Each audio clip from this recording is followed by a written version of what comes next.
My man AJ got a ton of gold on that right side of that screen. So both of us, let's talk about the Bloody Water Podcast consensus picks, AJ.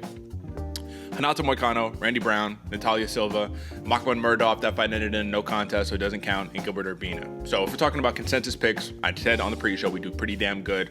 That would be 3-1 right there.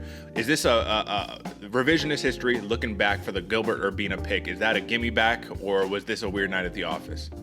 I had it as a weird night at the office, Derek. I mean, this is how the fight game goes. You're beating somebody up all day and you catch a left hook to the chin. You go down. It is what it is. You got to give it to Chuck Buffalo. He fought a hell of a fight. I think you run this one back 10 times, though. Gilbert Urbina wins the majority. It's tough. The way that he fought last night, I don't know if that's the case, honestly. You know what I mean? That's one that I want to get back, but I do think that the preparation was correct. Now, I'm not going to make any excuses right here. I picked Roman Dolidze. That was the pick. We went down bad on that one. But I did preface by telling you guys I thought Imavov was the pick for the sake of our competition. Have to go Dolidze. But you don't put your name behind the pick unless you think there's some chance that they could pull an upset. We got a lot to talk about, AJ, so we're going to hit back on that one. But you win the week, 4-1, hit on the prop. I hit on my prop as well, and that's what I'm really excited to talk about. So let's bring that up. AJ, come on. McCann, Belbitsa, not to go the distance, plus 195. Hit, baby. Let's go. Come on. Actually, hold on. Give me this. I got to clap because the way this fight ended was so perfect with your prediction. Talk about it, brother. Take your victory lap.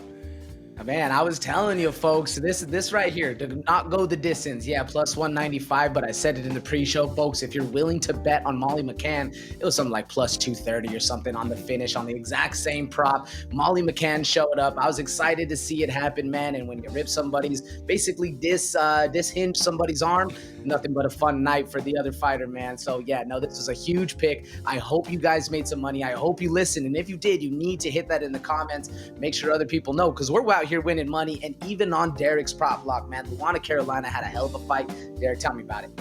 Bro, I'm in the same boat as you. It's just like when you see something in the film, when you see something and you look at the odds makers and you're like, this is not quite lining up. Let's take advantage. Let's hit.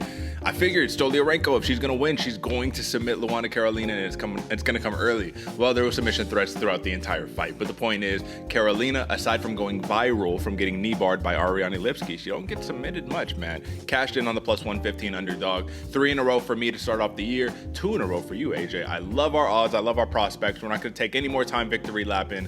Let's jump into main card breakdown, brother. Let's get it. Have you seen that replay, buddy? Your head was bouncing around like a pinball machine. Time for some main card breakdown, courtesy of your hosts, Derek G and AJ. So we jump straight from the money making, straight from the victory lap to an actual breakdown of these fights. And again, I just kicked us off by giving an interesting analogy that I heard between Paul Craig and Roman Dolidze. We'll talk about Imavov. We'll jump straight into it. So AJ, without any further ado, let's get into it. All right, man. So let's revisit this conversation, right? Without offensive wrestling, it makes it very difficult if you're primarily a grappler who does have some knockouts on their record, but if you're primarily a grappler, it makes it very difficult to get the fight where you want it to be early on in the fight. So when he got the opportunity, Roman Dolidze couldn't take advantage of a ground game approach until round 4, right? But what do you think he felt in there, AJ? That's my big question. He had to have felt something that made him say, you know what, man, if I go for this takedown, Imavov can maybe neutralize some of my grappling right there. I'm going to get more tired, and then it's a war of attrition. Did you think that was going on? Did you see something else during the fight? What do you think? Oh, absolutely, Derek. And I think all of it really started to play off that round 1 whooping that Dolidze was taking. And I got to say, credit to Herb Dean on this one, because he let it go enough to where Roman Dolidze, he looked like he was getting back in, or at least surviving a little bit. So I got to give a lot of credit to Herb Dean on that one.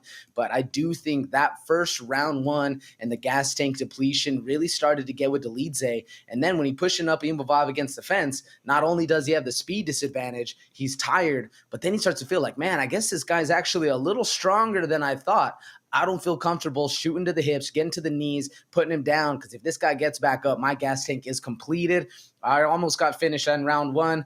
I do think there was a lot of that kind of game going in to be played against Elidze, especially when you see him, and we've talked about this before, when you see him playing the hand down game, it's looking for a reason to just chill. Like, looking, especially same thing in the clinch when they just had each other up against the fence. They were just looking for reasons to relax and kind of catch back that little bit of gas tank, hopefully. But I do think that right there was kind of Delidze's big downfall. That bad round one, gas tank going into round two. Is there anything else you saw, Derek? Well, let's revisit. Let's talk context into the playing the game, right? Because as the fight goes on, a little bit of controversy pops up, right? So weird position. They're kind of in this, clinched behind up position. Delidze puts his hand down, staring at the ref, making sure he is playing the game of I am a grounded opponent. I cannot be touched. And then Imavov straight up kicks him in the face, which I thought was beautiful. Like in any rule set, that would have been just a perfect, head kick. Watch your face, bro. Don't just be, caught lacking. However, that's not what our rules are, and then that was a moment where I thought AJ for a quick moment, and I don't know if I would have been mad in the grand scheme of his career. I thought Roman Delidze was going to say, kicked me in my eye, I can't see, can't continue, sorry, DQ, right? I don't know. At that point, it probably would have been a technical decision because the fight had gone long enough. But you saw his ego made him say, I'm still in this, I'm going to fight. So he wanted to fight. He wanted to do that. He just couldn't get where he needed to be, which goes to show that what did I see in that fight? I saw Imavov, bro, just being too dangerous a little bit everywhere. Being able to defend adequately enough in the grappling to set up his striking and still falter. This was not the Imavov that we expected to see, and he still picked apart Roman Delidze. So this is the one thing that I wanted to point out really quickly. I'm going to bring up the big screen, and I just want to take a look at some numbers, man, because these were kind of, I don't want to say historic numbers, but this is some numbers that we should definitely look at. So total strikes, 154 for Imavov, 59 for Delidze, 112 significant strikes for Imavov, and 34 for Delidze, man. This was an ass whooping. This is straight up what it was, man. And this definitely showed a couple of character flaws in the game of Roman Delidze. So what is more, before we move on from this, man? The betting, it went to a decision that's kind of what we had on par, unless we, thought a finish was going to come, and that almost came to fruition, but was this Imavov showing that if he can stay on his feet, this dude could potentially become a champion in this division? Or was this, again, Roman Delidze, very hyped up right now, but should be more on par with the Paul Craigs of the world in respect to the division? Yeah, I lean a little bit more towards that latter, Derek, where Roman Delidze is a little bit more in line with Paul Craig, needs to sharpen a couple bit of skills. And the only reason I'm kind of against hyping up Imavov to be ready for the championship, we saw him take round two off. We saw him really struggle at certain parts, just trying to maintain. If he had all the opportunity in the world to get Roman Delidze out in round one, you take round two off, and it just seemed like he was really focusing on the fact that he has another basically, 25 or 15-minute round or 15-minute fight going in, another 3 rounds. You could tell that was weighing on him a lot. So that's really where I want to see Imavov improve in that game of being like, yeah, I still got, another 15, 20 minutes to fight. But if I finish this guy right now, I don't have to fight that. So it's that weird game because you dump your gas tank, you're going to lose. It's a whole thing. So I want to see Imavov improve in that aspect. Do you think that came into play at all, Derek? 100%, bro. I think that's what I was saying, right? I said, for both of these fighters, the other big X factor, who's going to get tired first? And they both got tired. Just Delidze got more tired, But Imavov, yeah, what was his coach screaming at him? Pop your jab, bro. What are you doing? Your whole entire offense is predicated off of that jab. Why are you not throwing it? You're landing every time. So I do think, man, Imavov's hands were too sharp. I'm really liking the way he's shaking up in the division right now. And one more look before we move on. Apologies that we're spending so much time on this, but I do think it's important. When we take a look at Nasruddin Imavov and then we just kind of take a look into his career, right? So the loss. He got the majority decision loss to Phil Hawes.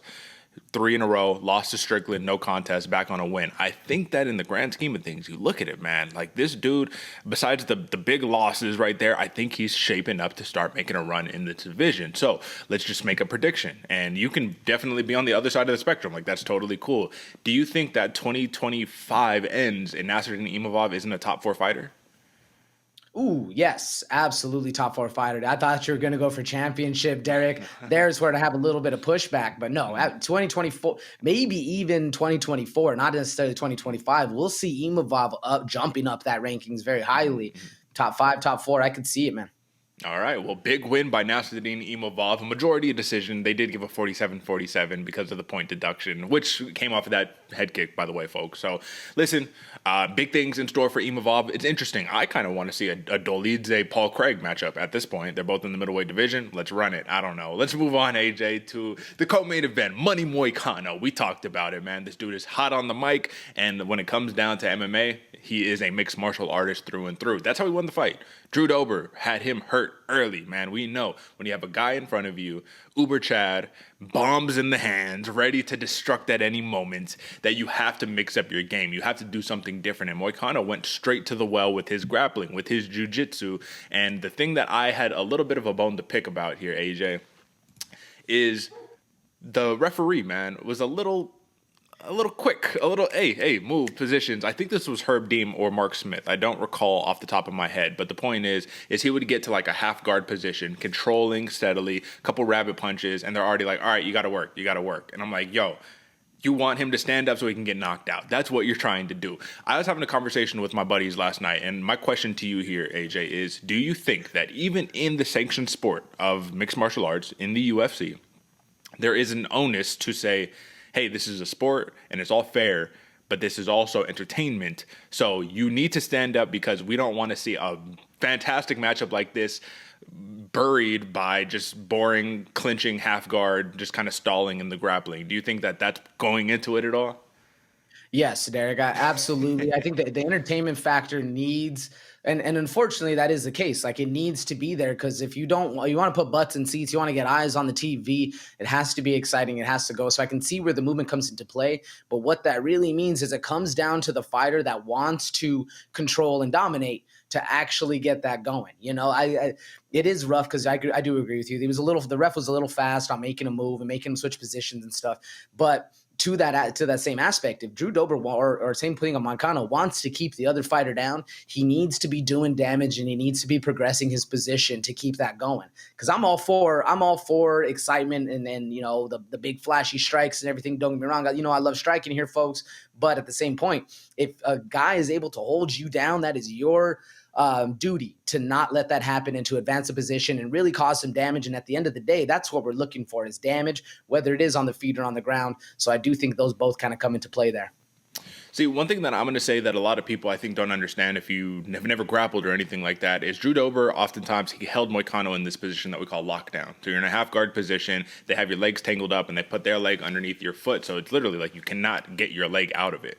So when you're yelling at the top guy to move, you have to advance, and you're like, I'm trying, but this dude's got my leg caught. There's nowhere I can go. What do you want me to do? It's almost the equivalent of when two fighters are clinched up on the cage. One person has both underhooks, and then they're just holding them to their chest, and they're like, you got to move. He's like, I'm trying, bro, but he's holding me. Like, what?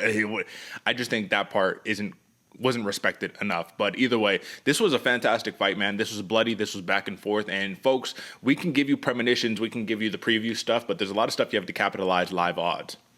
At one point, right after Moicano got bloodied up, I looked at the live odds. He was a plus like 125 underdog. And I'm like, oh my God, live. Smash that all day. Y'all think Drew Dober is going to win. Drew Dober tries to do the lat drop. He does it unsuccessfully. Moicano gets on top and then he wins the fight very clearly. So I thought there was a lot of opportunity to make money in this fight. I thought Money Moicano did a hell of a shout out towards the end. He said he wants to fight for the SWAT team and kill all the bad guys. Like, shout out to you.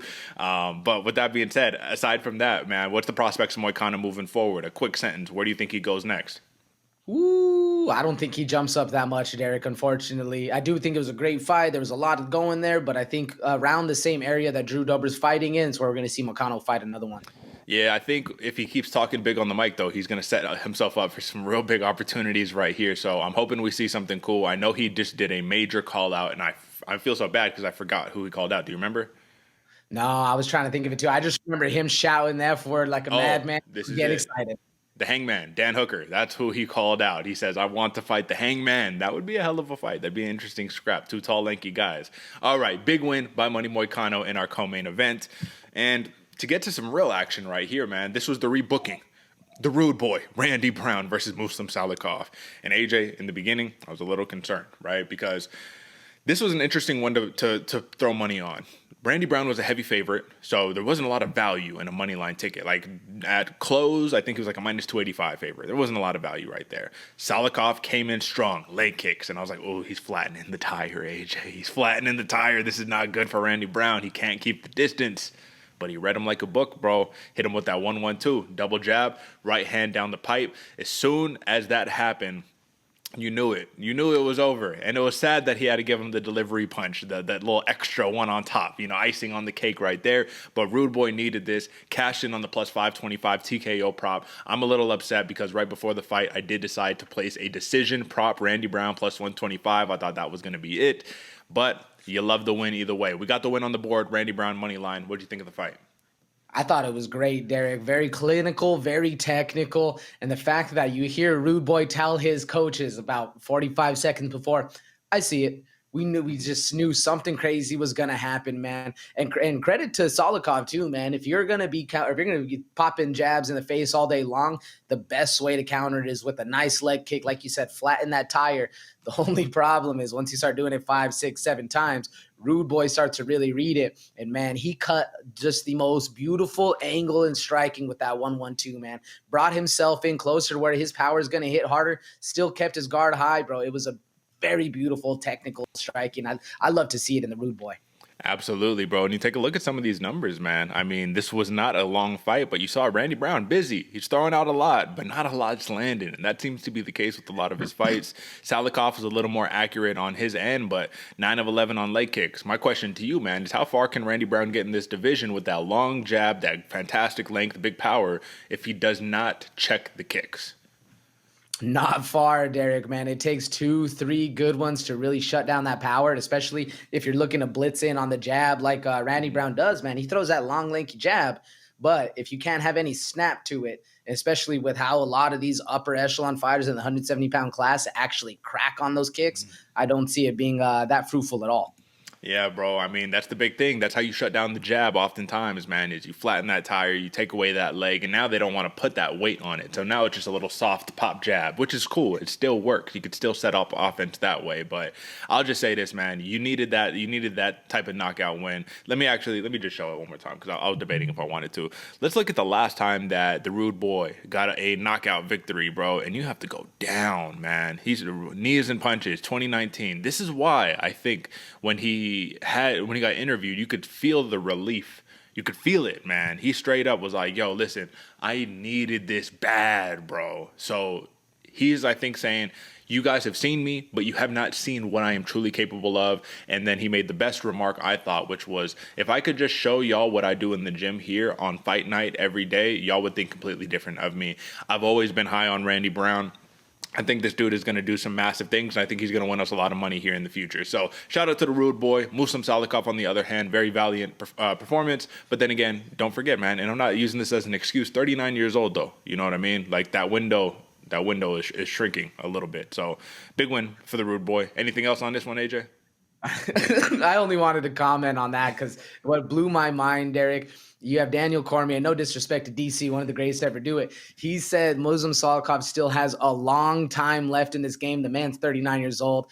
I am agreeing with you, Derek. I don't want to call him old. I don't want to use that in his excuse, but I do think the timeline is a lot shorter than DC let on.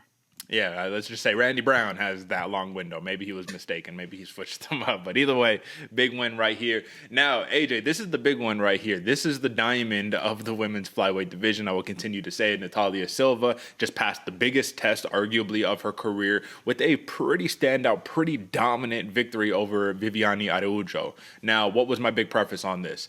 The ticket price, the price of admission was just too high. This is a stay away. Do not bet on this. And I can guarantee you that if you were betting on this fight, you were sweating. You were like, yo, hold on. This is way closer. She was a major favorite. This fight should not be this close. And Araujo did what she needed to do to attempt AJ to neutralize the striking of Natalia Silva. But when she got out to space, speed kills. And she killed her with that speed, bro. Natalia Silva, give me a premonition of what is going to be the future of her career. Is this a future champion in the making right here? She dispatched Araujo kind of in a way where you're like, yo, like, this girl's for real. You know what I mean? What do you think? No, I do agree with you, Derek. She put out a performance to where everybody put on notice that Silva is the real deal. She's up there with the serious contenders. Now, my big thing is, do I see her getting gold? Probably, possibly. It's out there. That's the option.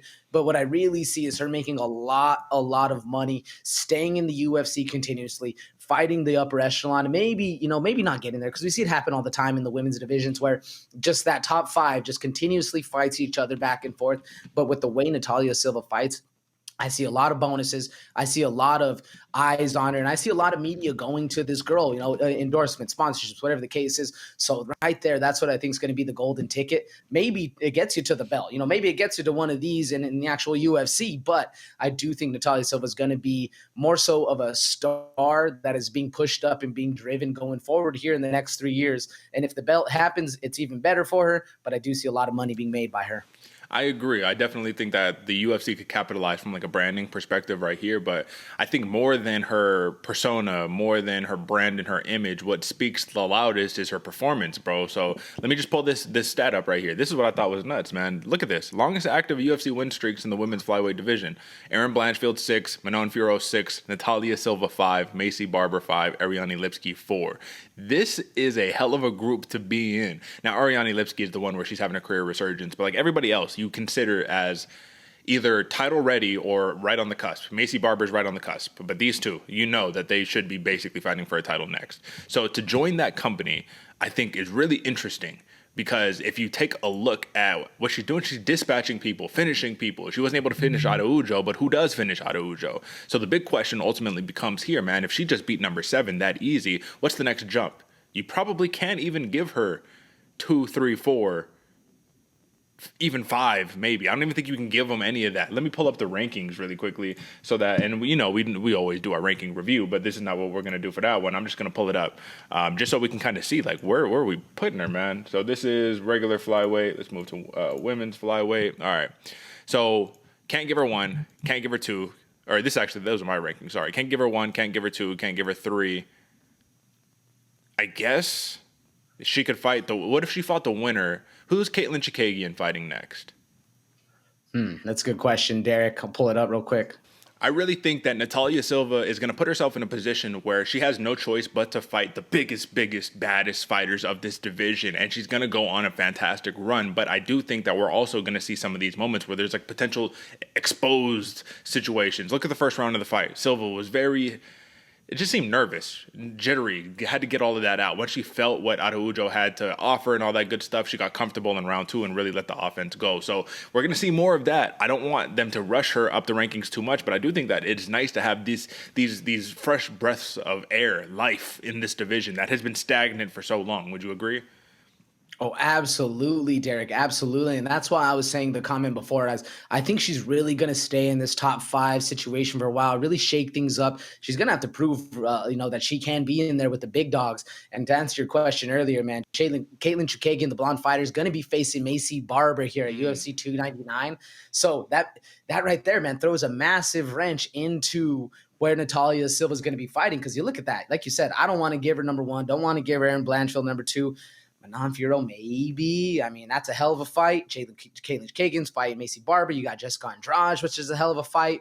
This is going to be interesting to where she goes. And I was just looking at it, Derek. Manon Fiorot's fighting Erin Blanchfield, so she's booked up as well.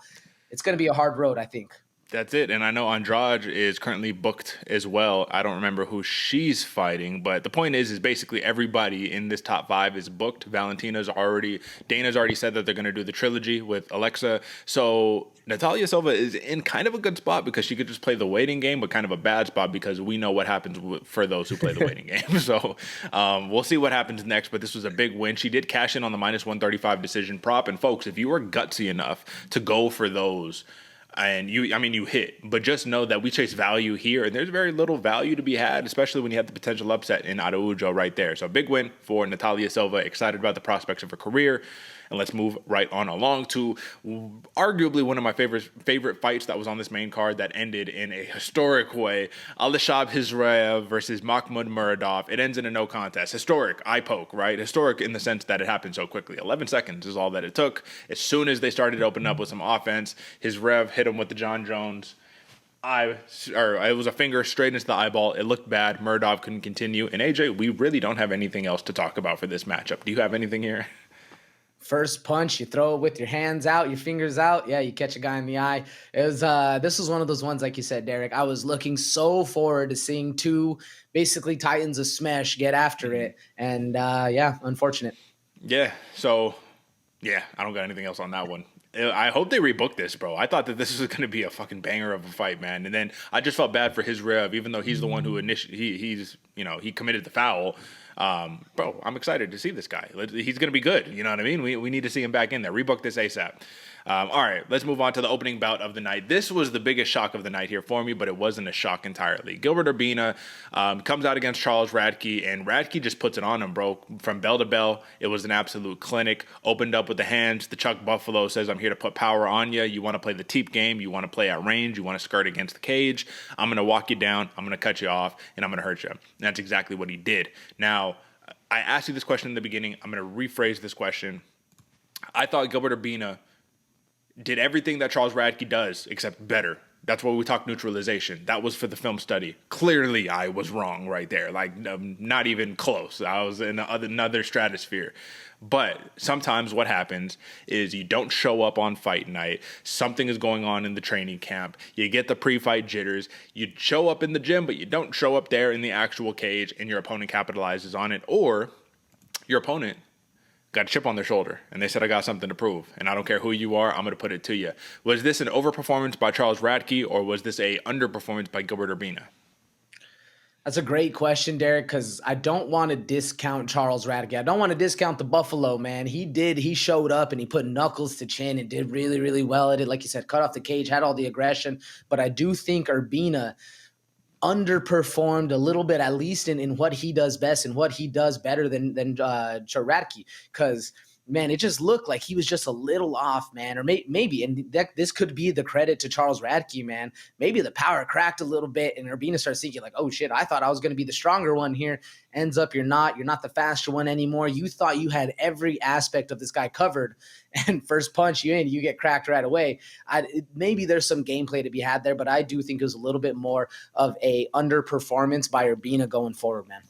Yeah, I would have to agree. But then again, like you said, we're going to like double, triple down on this one. Nothing taken away from Charles Radke because he came up, he showed up, he flipped everybody off after because he knew that he was the underdog. He knew that people discounted him. We discounted him. That was a Bloody Water Podcast consensus pick. So Radke, apologies to you, brother. You showed out and you did your thing.